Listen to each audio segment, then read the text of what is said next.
ಒಂದು ವಿನಂತಿ ಇದೆ. ನಂಗೆ ಗೊತ್ತು, ನಾನು ಕೇಳಿದ್ಮೇಲೆ ಇವತ್ತು ಹೂ ಅಂತೀರಾ, ನಾಳೆ ಬೆಳಗ್ಗೆಯಿಂದ ನಿಮ್ಮ ಹತ್ರ ಆಗೋದಿಲ್ಲ ಮಾಡ್ಲಿಕ್ಕೆ. ಈ ಫೋಟೋನ ನಿಮ್ ಮೊಬೈಲ್ ಸ್ಕ್ರೀನ್ ಸೇವರ್ ಮಾಡ್ಕೋತೀರಾ? ಇನ್ನು 1 ತಿಂಗಳ ಕಾಲ ನಿಮ್ ಮೊಬೈಲ್ ಅಲ್ಲಿ ಸ್ಕ್ರೀನ್ ಸೇವರ್ ಆಗಿರ್ಬೇಕಲ್ಲ, ಮಾಡ್ತೀರಾ?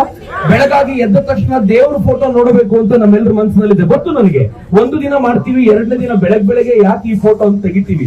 ಹಿಂಗೆ ತೆಗೆದಿಟ್ಟು ಒಳ್ಳೇದು ಮಾಡ್ಬೇಕು ಅಂತ ಹೇಳಿನೇ ನಮ್ಮ ರಕ್ತದಲ್ಲಿ ಇರ್ಬೇಕಾಗಿರೋ ದಮ್ ಸತ್ತೋಗಿರೋದು. ಮಿತ್ರ, ಯಾವ ದಮ್ಮಿನಿಂದ ನಾವು ಬದುಕಬೇಕಾಗಿತ್ತೋ, ಯಾವ ದಮ್ಮಿನಿಂದ ಎದೆ ಎತ್ತಿ ನಡಿಬೇಕ. ನಮ್ಮ ರಾಷ್ಟ್ರ ರೀ, ಯಾರಪ್ಪಂದೋ ರಾಷ್ಟ್ರ ಅಲ್ಲ ಇದು. ನಾನು ಪಕ್ಕದ ಪಾಕಿಸ್ತಾನದಲ್ಲಿ ಎದೆ ಎತ್ತಿ ನಡೆಯಕ್ಕಾಗಲ್ಲ, ಒಪ್ಕೊಳ್ತೀನಿ. ಅಫ್ಘಾನಿಸ್ತಾನದಲ್ಲಿ ಎದೆ ಎತ್ತಿ ನಡೆಯಕ್ಕಾಗಲ್ಲ, ಒಪ್ಕೊಳ್ತೀನಿ. ನಾನು ಬಾಂಗ್ಲಾದೇಶದಲ್ಲಿ ಎದೆ ಎತ್ತಿ ನಡೆಯೋದು ಕಷ್ಟ, ಒಪ್ಕೊಳ್ತೀನಿ. ಇದು ಯಾರಪ್ಪನ ದೇಶ ಇದು? ಹೀಗಿರುವಾಗ ಇಲ್ಲಿ ನಡಿಲಿಕ್ಕಾಗಲ್ಲ ಅಂತಂದ್ರೆ ಏನ್ ಅರ್ಥ ಗೊತ್ತೇನು? ಇಲ್ಲಿ ಎದೆ ಎತ್ತಿ ನಡಿಲಿಕ್ಕೆ ಆಗ್ತಿಲ್ಲ ಅಂತಂದ್ರೆ ಏನ್ ಅರ್ಥ ಅಂತಂದ್ರೆ ನಮ್ಮ ರಕ್ತ ತಣ್ಣಗಾಗೋಗಿದೆ ಅಂತ ಅರ್ಥ. ಯಾಕೆ ತಣ್ಣಗಾಗಿದೆ ಅಂತಂದ್ರೆ ಬೆಳಗ್ಗೆ ಎದ್ದ ತಕ್ಷಣ ದೇವ್ರ ಫೋಟೋ ನೋಡಿ, ಬೆಳಗ್ಗೆ ಎದ್ದ ತಕ್ಷಣ ನಿಮ್ ಕೈಗಳನ್ನ ಉಜ್ಕೊಂಡು ಒಂದ್ಸಲ ನೋಡಿ, ದೇವ್ರು ಕಾಣಿಸ್ತಾರೆ. ನೆಮ್ಮದಿಯಿಂದಿರಿ, ಹಾಯಾಗಿರಿ. ನಿಮ್ಮ ಮಕ್ಕಳನ್ನ ನೀವು ಚೆನ್ನಾಗಿ ಓದಿಸಿ, ಡಾಕ್ಟರ್ ಮಾಡಿ, ಇಂಜಿನಿಯರ್ ಮಾಡಿ.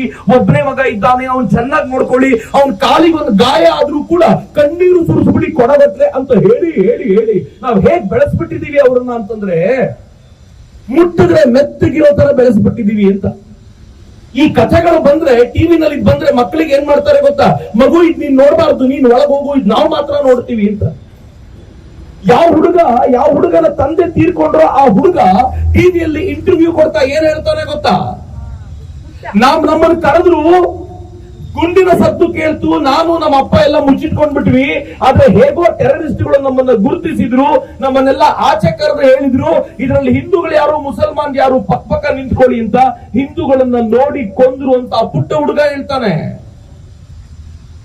ಶಿವಮೊಗ್ಗದ ಹೆಣ್ಣು ಮಗಳು ನನ್ನ ಯಜಮಾನರನ್ನ ಕೊಂದಿಲ್ಲಪ್ಪ, ನನ್ನನ್ನು ಕೊಂದು ಬಿಡು ಅಂತ ಕೇಳಿದ್ದಕ್ಕೆ ಅವ್ನು ಹೇಳ್ತಾನೆ, ಇಲ್ಲ, ನೀನು ಬದುಕಿರ್ಬೇಕು, ಯಾಕೆಂದ್ರೆ ಮೋದಿಗೆ ಹೇಳ್ಬೇಕಲ್ಲ. ಮಿತ್ರ, ಇವತ್ತು ನಾವು ಸೇರಿದ್ದು ನಾವು ಹೇಳ್ಕೊಳ್ಳಿಕ್ಕಲ್ಲ, ಮೋದಿಗೆ ಹೇಳಲಿಕ್ಕೆ ಸೇರಿರೋದು. ನಿಮಗೆ ವೋಟ್ ಹಾಕಿರುವಾಗ ನಾವು ಹೆಮ್ಮೆಯಿಂದ ವೋಟ್ ಹಾಕಿದ್ದೀವಿ. ಯಾಕೆ ಗೊತ್ತಾ? ಹಿಂದೂಗಳನ್ನ ರಕ್ಷಣೆ ಮಾಡ್ತೀರಾ ಅಂತ ವೋಟ್ ಹಾಕಿರೋದು. ಒಬ್ಬೊಬ್ಬ ಹಿಂದುವಿನ ಪ್ರಾಣ ಹೋದಾಗ್ಲೂ ಕೂಡ ನಾವು ನಿಮ್ ಎದುರಿಗೆ ಹೀಗೆ ನಿಲ್ತೀವಿ. We can't tolerate. ಯಾರ್ದೋ ಗೌರ್ಮೆಂಟ್ ಇತ್ತು, ಯಾರ್ದೋ ಗೌರ್ಮೆಂಟ್ ಅಲ್ಲಿ ಹಿಂದೂಗಳನ್ನ ಬುಚ್ಚರ್ ಮಾಡಿದ್ರು ಒಪ್ಕೊಳ್ಬಹುದು. ಆದ್ರೆ ನಿಮ್ಮ ಗವರ್ನಮೆಂಟ್ ನಲ್ಲಿ ಪಾಕಿಸ್ತಾನದಿಂದ ಬಂದ ಸೈನಿಕರು, ಟೆರರಿಸ್ಟ್ಗಳಲ್ಲ ಇವರು, ಪಾಕಿಸ್ತಾನದ ಸೇನೆಯ ಬಂದಿರೋದು. ಆಸಿಂ ಮುನೀರ್ ಕಳೆದ ಕೆಲವು ದಿನಗಳ ಹಿಂದೆ ಏನ್ ಮಾತನಾಡಿದ್ದ ಗೊತ್ತಾ? ಪಾಕಿಸ್ತಾನ ನಿರ್ಮಾಣಗೊಂಡಿರೋದು ಕಲ್ಮಾದ ಮೇಲೆ. ಈ ಕಲ್ಮಾಕ್ಕೋಸ್ಕರ ಏನ್ ಬೇಕಿದ್ರು ಮಾಡ್ತೀವಿ ಅಂತ ಹೇಳಿದ. ಅದು ತಕ್ಕಂತೆ ಅಲ್ಲಿಗೆ ಬಂದಿರೋರು ಕಲ್ಮಾ ರಿಸೈಟ್ ಮಾಡದೇ ಇರೋರ್ನೆಲ್ಲ ಹೊಡೆದು ಕೊಂದಿದ್ದಾರೆ ಅಂತಂದ್ರೆ ಯಾರು ಹೇಳಿರೋದು? ಊರಿಗೆ ನುಗ್ಗಿ ಬಂದಾಗ ನೀವು ಸರ್ಜಿಕಲ್ ಸ್ಟ್ರೈಕ್ ಮಾಡಿದ್ರಿ, ವಿ ಅಪ್ರಿಸಿಯೇಟ್. ಪುಲ್ವಾಮಾ ದಾಳಿ ಆದಾಗ ನೀವು ಏರ್ ಸ್ಟ್ರೈಕ್ ಮಾಡಿದ್ರಿ, ನಾವು ಅಪ್ರಿಸಿಯೇಟ್ ಮಾಡಿದ್ವಿ, ನಾವು ಹೆಮ್ಮೆ ಪಟ್ವಿ. ನಮ್ಮ ವೋಟಿಗೆ ವ್ಯಾಲ್ಯೂ ಸಿಕ್ತಲ್ಲ ಇವತ್ತು ಅಂತ. ಆದ್ರೆ ಇವತ್ತು ಭಾರತದೊಳಗೆ ಬಂದು 26 ಜನ ಅಮಾಯಕರನ್ನ, ಯಾರ ಕೈಯಲ್ಲಿ ಒಂದು ಲಾಠಿ ಕೂಡ ಇರ್ಲಿಲ್ವೋ, ಯಾರು ಹನಿಮೂನ್ ಸೆಲೆಬ್ರೇಟ್ ಮಾಡ್ಲಿಕ್ಕೆ, ಯಾರು ಕಾಶ್ಮೀರದ ಸೌಂದರ್ಯ ನೋಡ್ಲಿಕ್ಕೆ ಅಂತ ಹೋಗಿದ್ರು, ಅವ್ರನ್ನ ನೀವು ಕೊಂದ್ರಲ್ಲ. ಈಗ ನಮಗೆ ಸರ್ಜಿಕಲ್ ಸ್ಟ್ರೈಕ್ ಸಾಕಾಗಲ್ಲ, ಈಗ ನಮಗೆ ಏರ್ ಸ್ಟ್ರೈಕ್ ಸಾಕಾಗಲ್ಲ. ನಮಗೀಗ ಆಸಿಂ ಮುನೀರೇ ಬೇಕು, ಆಸಿಂ ಮುನೀರೇ ಬೇಕು. ಮಿತ್ರ, ನಾನು ಕೇವಲ ಬಹಳ ದೊಡ್ಡದಿರ್ಬೋದು, ಆದ್ರೆ ಬೇಕು. ಮಿತ್ರ, ಇವತ್ತು ನಾನು ನರೇಂದ್ರ ಮೋದಿ ಅವರನ್ನ ಕೇಳ್ಕೊಳ್ತೀನಿ, ನಿಮ್ಮ ಮೇಲೆ ಭರವಸೆ ಇಟ್ಟಿದ್ದೀವಿ. ನಮ್ಗೆ ಗೊತ್ತಿದೆ, ಉರಿಯಲ್ಲಿ ದಾಳಿ ಮಾಡಿದವರ ತಿಥಿ ಮುಗಿಯೋಕ್ಕಿಂತ ಮುಂಚೆ ನೀವು ಸರ್ಜಿಕಲ್ ಸ್ಟ್ರೈಕ್ ಮಾಡಿದ್ರಿ. ಪುಲ್ವಾಮಾದಲ್ಲಿ ತೀರಿಕೊಂಡವರು ಮನೆಗೆ ಬಂದು ಅವರ ಶೋಕ ಆರೋಕ್ಕಿಂತ ಮುಂಚೆ ಏರ್ ಸ್ಟ್ರೈಕ್ ಮಾಡಿದಿರಿ. ಇವತ್ತು ನನ್ನ ದೇಶದ ಮೂಲೆ ಮೂಲೆಯ 26 ಜನ ಅಮಾಯಕರನ್ನ ಕಳ್ಕೊಂಡಿದ್ದೀವಿ. ಇವರ ಶೋಕ ಆರೋಕ್ಕಿಂತ ಮುಂಚೆ, ನನ್ನ ಮೊಬೈಲ್ ನಲ್ಲಿರುವಂತ ಆ ಸ್ಕ್ರೀನ್ ಸೇವರ್ ಕಳೆದು ಹೋಗೋಕ್ಕಿಂತ ಮುಂಚೆ ನನಗೆ ಸರಿಯಾದ ಉತ್ತರ ಬೇಕು ಅಂತ ಮೋದಿಯವರಿಗೆ ಹೇಳಲಿಕ್ಕೋಸ್ಕರವೇ ಇಲ್ಲಿ ನಾವೆಲ್ಲರೂ ಮೋದಿ ಅವರಿಗೆ ಹೇಳಬೇಕಾಗಿದೆ. ಇವತ್ತು ಇನ್ನು ಸಾಕು, ಎಷ್ಟು ದಿನ ಅಂತ. ಮಿತ್ರ, ಯುದ್ಧ ಶುರುವಾದ್ರೆ ಸುಲಭ ಇಲ್ಲ ಅನ್ಕೊಳ್ಬೇಡಿ. ಯುದ್ಧ ಶುರುವಾದ್ರೆ ಇದು ಬರೀ ಸೈನಿಕರು ಮಾತ್ರ ಹೋರಾಟ ಮಾಡ್ತಾರೆ ಅಂತ ನನಗೂ ನಿಮಗೂ ಹೋರಾಟ ಇದೆ. ಯುದ್ಧ ಶುರುವಾದ್ಮೇಲೆ ಪೆಟ್ರೋಲ್ ರೇಟ್ ಜಾಸ್ತಿ ಆಗುತ್ತೆ, ಸಹಿಸ್ಕೋತೀರಿ? ಯುದ್ಧ ಶುರುವಾದ್ಮೇಲೆ ಡೀಸೆಲ್ ರೇಟ್ ಜಾಸ್ತಿ ಆಗುತ್ತೆ, ಸಹಿಸ್ಕೋತೀರಿ? ಯುದ್ಧ ಶುರುವಾದ್ಮೇಲೆ ಸೆಸ್ ಬೀಳುತ್ತೆ, ಸಹಿಸ್ಕೋತೀರಿ? ಯುದ್ಧ ಶುರುವಾದ್ಮೇಲೆ ನಮ್ಮ ಓಡಾಟಕ್ಕೆ ಕಷ್ಟ ಆಗುತ್ತೆ, ಸಹಿಸ್ಕೋತೀರಿ? ಸಹಿಸ್ಕೋಬೇಡಿ. ಹೌದು, ಸಹಿಸ್ಕೋಬೇಕು. ಯಾಕೆ ಸಹಿಸ್ಕೋಬೇಕು ಅಂತಂದ್ರೆ ಸ್ವಾಭಿಮಾನ ಹೀನನಾಗಿ ನರಸತ್ತು ಬದುಕೋಕ್ಕಿಂತ 4 ದಿನ ಗಂಡಸಿನಂತೆ ಬದುಕಬೇಕು ಅಂತಂದ್ರೆ ಪಾಕಿಸ್ತಾನಕ್ಕೆ ಪಾಠ ಕಲಿಸಬೇಕಾಗಿದೆ. ಆ ಪಾಠ ಕಲಿಸದೆ ಹೋದ್ರೆ ಇನ್ನು ಪಾಕಿಸ್ತಾನ ಸುಧಾರಿಸೋದಿಲ್ಲ. ನಂಗೆ ಗೊತ್ತು, ರಾಜತಾಂತ್ರಿಕ ನಡೆಗಳು ಭಿನ್ನ ಭಿನ್ನ ಸ್ವರೂಪದಲ್ಲಿರ್ತವೆ. ಈ ದೇಶ ಅದಾಗ್ಲೇ ಯುದ್ಧದ ಘೋಷಣೆ ಮಾಡಿ ಆಯ್ತು ಇಂಡೈರೆಕ್ಟ್ಲಿ. ನಾವ್ ಯಾವತ್ತು ಪಾಕಿಸ್ತಾನ ಜೊತೆಗೆ ಇದ್ದಂತ ಇಂಡಸ್ ವಾಟರ್ ಟ್ರೀಟಿಯನ್ನ ಅದನ್ನ ನಾವು ಕ್ಯಾನ್ಸಲ್ ಮಾಡಿದೀವಿ ಅಂತಿದ್ದೀವೋ, ಇದು ಇಂಟರ್ನ್ಯಾಷನಲ್ ವಾರ್ ಘೋಷಣೆನೇ. ನಾವು ವಾಘಾ ಬಾರ್ಡರ್ ನಲ್ಲಿರುವಂತ ನೌಟಂಕಿ ಇನ್ಮೇಲೆ ಬಂದ್ ಇಲ್ಲ, ನಡೆಯಲ್ಲ. ವಾಘಾ ಬಾರ್ಡರ್ ನಿಂದ ಯಾರು ಒಳಗ್ ಬರುವಂತಿಲ್ಲ. 27ನೇ ತಾರೀಕು ಯಾರ್ಯಾರು ಪಾಕಿಸ್ತಾನಿಯರು ಭಾರತದಲ್ಲಿದ್ದಾರೋ ಗೆಟ್ ಲಾಸ್ಟ್. ನೀವು ಬಂದಿದ್ದೀರೋ ಭಾರತಕ್ಕೆ ಮೆಡಿಕಲ್ ವಿಚಾರಕ್ಕೋಸ್ಕರ, ನಿಮಗೆ ಮಾತ್ರ 29ರವರೆಗೂ ಟೈಮ್ ಇನ್ ಯಾರು ಇರುವಂತಿಲ್ಲ. ಯಾವ ರಾಜತಾಂತ್ರಿಕರು ಪಾಕಿಸ್ತಾನದಲ್ಲಿ ಇಲ್ಲಿರುವಂತಿಲ್ಲ. ಈ ದೇಶ ಸ್ಪಷ್ಟವಾದ ನಿರ್ಣಯ ತೆಗೆದುಕೊಂಡಿದೆ. ಈಗ ನಾವು ಇಲ್ಲಿ ಸೇರಿರುವಾಗ ದೇಶದಲ್ಲಿ ಆಲ್ ಪಾರ್ಟಿ ಮೀಟಿಂಗ್ ನಡೀತಾ ಇದೆ. ಏನೋ ಮಹತ್ವದ ನಿರ್ಣಯ ತೆಗೆದುಕೊಳ್ತಾರೆ. ಮತ್ತು ನನಗೆ ನನ್ನ ಪ್ರಧಾನಿ ಮೇಲೆ ವಿಶ್ವಾಸ ಇದೆ. ನಮ್ಮ ವಿಶ್ವಾಸವನ್ನು ಯಾವತ್ತೂ ಭಂಗಪಡುತ್ತಿಲ್ಲ ಅಂತ ನಾನು ವಿಶ್ವಾಸದಿಂದ ಹೇಳ್ಕೊಳ್ತೀನಿ. ಆದ್ರೆ ನಾವೆಲ್ಲರೂ ಜೊತೆಯಲ್ಲಿ ನಿಲ್ಲಬೇಕಾಗಿದೆ.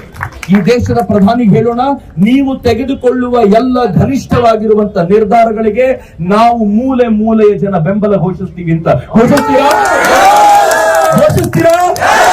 ಒಂದ್ಸಲ ಉಚ್ಚ ಕಂಠದಲ್ಲಿ ಭಾರತ್ ಮಾತೆಗೊಂದು ಜೈಕಾರ ಕೊಡಿ, 2 ಕೈಗಳನ್ನ ಗಾಳಿಗೆ ಬೀಸಿ ಭಾರತ್ ಮಾತಾ ಕೀ, ಭಾರತ್ ಮಾತಾ ಕೀ,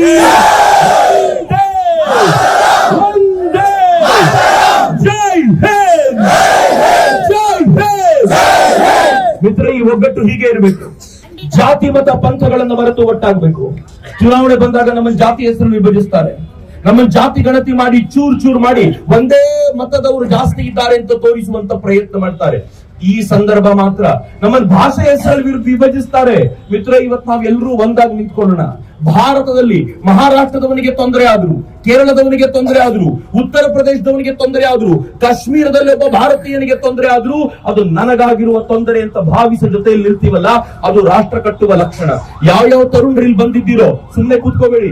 ನಾನು ನಿನ್ನೆ ಓದ್ತಾ ಇದ್ದೆ, ಗೊತ್ತಿಲ್ಲ ನಂಗೆ ಇಲ್ಲಿರುವಂತ ಸೈನಿಕರುಗಳೇ ಹೇಳಬೇಕು, ಅರ್ಜೆಂಟ್ ಬಂದ್ರೆ ಯುದ್ಧದ ಘೋಷಣೆ ಆದ್ರೆ ಯಾರ್ಯಾರಿಗೆ ಯುದ್ಧಕ್ಕೆ ಹೋಗುವಂತ ಸಾಧ್ಯತೆಗಳಿವೆ, ಕೊನೆ ಪಕ್ಷ ಹಿಂದೆ ಹೋರಾಟ ಮಾಡಬಹುದು, ಅವರುಗಳದ್ದು ಟೀಮ್ ಮಾಡ್ಲಿಕ್ಕೆ ಸಾಧ್ಯ ಆಗತ್ತೆ. ಅವಕಾಶ ಯಾಕ್ರಿ ಬಿಡ್ತೀರಾ? ಅವಕಾಶ ಬೇಡ. ಅಕಸ್ಮಾತ್ ಆ ತರದ ಅವಕಾಶ ಇದ್ರೆ ಆ ತರದ ಅವಕಾಶವನ್ನ ನನ್ನ ದೇಶದ ಸೈನಿಕರು ಕೊಡಲ್ಲ. ನನ್ಗೆ ಗೊತ್ತಿದೆ.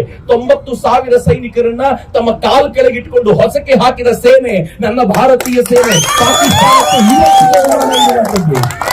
ಭಾರತೀಯ ಸೇನೆಗೆ ಒಂದು ಚಾನ್ಸ್ ಕೊಟ್ರೆ, ಫ್ರೀಡಮ್ ಕೊಟ್ರೆ ಅದು ಏನ್ ಮಾಡಬೇಕು ಅದನ್ನ ಚೆನ್ನಾಗಿ ಮಾಡುತ್ತೆ ನನಗೆ ಗೊತ್ತು. ಆದ್ರೂ ನಾವು ಸ್ವಲ್ಪ ಬಲವಾಗುವಂತ ಅವಶ್ಯಕತೆ ಇದೆ.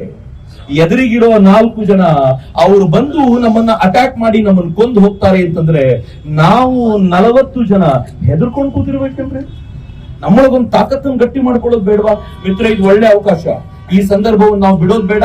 ನಾವು ನಿರಂತರವಾಗಿ ನಮ್ಮೊಳಗಿನ ಅಂತಃಶಕ್ತಿಯನ್ನ ಜಾಗೃತಗೊಳಿಸಿಕೊಂಡು ನಾವು ಈ ನಾಡಿನಲ್ಲಿ ಬಲವಾಗಿ ಹೆಜ್ಜೆ ಊರುವಂತ ಪ್ರಯತ್ನ ಮಾಡೋಣ.